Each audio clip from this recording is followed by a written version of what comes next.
हमारी इकोनॉमी पर अगर ओवरऑल कोई इसका पॉजिटिव इफेक्ट होना है एनर्जी सेक्टर का, तो उसके लिए तो ज़ाहिर है सर्कुलर डेट में एक वाज़ह कमी होनी चाहिए, उसके लिए टैरिफ को भी थोड़ा अंडर कंट्रोल रहना चाहिए, उसके लिए तो फिर रिकवरी भी बेहतर होनी चाहिए, जो लाइन लॉसेज हैं उनमें भी आहिस्ता आहिस्ता कमी होनी चाहिए।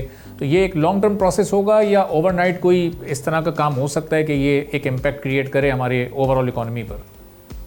अरबाब, मैं आपके इस कमेंट्स पे बड़ा इम्प्रेस हूँ टू बी ऑनेस्ट। आपको सारे इश्यूज़ का पता है कि क्या है। देखें, आप सर्कुलर डेट है, सर्कुलर डेट में कंज्यूमर्स का क्या अमल दखल है? सर्कुलर डेट शेयरली एक मिसमैनेजमेंट है, कैश फ्लो की मिसमैनेजमेंट है at the part of generation company, distribution companies, gas companies. जब वो अपना कैश फ्लो मैनेज नहीं करते, पाकिस्तान में क्या, कल मैं एक देख रहा था, मैं आपसे भी शेयर कर लूँगा कि इंडिया का एक इलेक्ट्रिसिटी का बिल जो है वो घूम रहा है, जो मेरे पास भी था, मैंने कुछ लोगों के साथ बल्कि चेयरमैन नेपरा के साथ भी शेयर किया कि जिसकी एवरेज यूनिट टैरिफ जो है ना वो उनके इंडियन रुपीज़ में कोई 5 रुपये बनता है।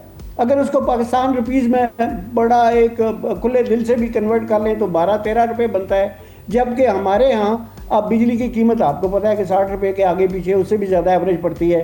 तो मतलब देखिए, वो इलेक्ट्रिसिटी एक इंटरनेशनली कम्पिटिटिव कमोडिटी है, सारी गैस भी और ऑयल भी।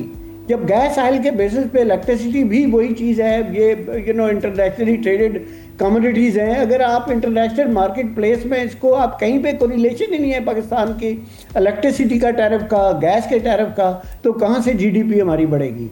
कहाँ से हमारी इंडस्ट्री जो है वो इंटरनेशनल मार्केट प्लेस में कम्पीट कर सकेंगी बाकी सप्लायर्स के साथ? सो ये अच्छा, जब तक टैरिफ कम नहीं होते डिमांड नहीं बढ़ती। अभी आज की डिमांड की जो अच्छी खबर आप सुनाने की कोशिश कर रहे हैं वो यही है कि एक तरफ से कम किया है, दूसरी तरफ से जनरेशन बढ़ गई है, डिमांड बढ़ी नहीं है। डिमांड तब बढ़ेगी जब आप टैरिफ में खातर खा कमी लाएंगे, और वो टैरिफ में कमी लाने की किसी की नीयत ना मुझे नेपरा के ब्याह पे नज़र आ रही है, ना मुझे ओगरा पे नज़र आ रही है कि गैस की कीमतें को कंट्रोल करने की कोशिश करें, ना कोई मुझे गवर्नमेंट, फेडरल गवर्नमेंट की तरफ से आ रही है, ना कोई जनरेशन कंपनी या डिस्ट्रीब्यूशन कंपनी को अपनी एफिशिएंसी और परफॉर्मेंस पे को तवज्जो दे रही हैं, ना लॉसेस पे दे रही हैं। और ये कहना बड़ा आसान है सब कंपनीज के लिए कि जी हमारा सर्कुलर डेट बढ़ गया है।